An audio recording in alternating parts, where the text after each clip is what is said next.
ஐயா, நீங்க கணேசன் ஐயா சொல்றீங்க உங்களுடைய 6வது கேள்வியில ஆன்மீகம் வியாபாரமாகிவிட்டதாகவும் வியாபாரிகள் ஆன்மீகவாதிகள் என்றாகிவிட்டார்கள் என்றும் சொல்வார்கள்.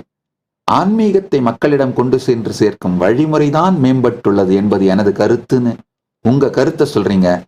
இந்த உங்களுடைய கருத்தான ஆன்மீகத்தை மக்களிடம் கொண்டு சேர்க்கும் வழிமுறைதான் மேம்பட்டுள்ளது என்கின்ற கருத்தை நான் முழுமையாக ஏற்கின்றேன்.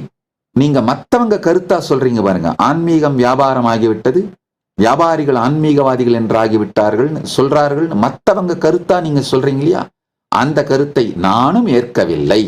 உங்கள் கருத்தைத்தான் நானும் ஏற்கின்றேன். இந்த கேள்வியிலே மற்றவர்கள் கருத்தாக நீங்கள் சொல்லுகின்ற கருத்தை நான் ஏற்கவில்லை. உங்கள் கருத்தாக நீங்கள் சொல்லுகின்ற ஆன்மீகத்தை மக்களிடம் கொண்டு சென்று சேர்க்கும் வழிமுறைதான் மேம்பட்டுள்ளது என்கின்ற உங்கள் கருத்தை நான் ஏற்கின்றேன்.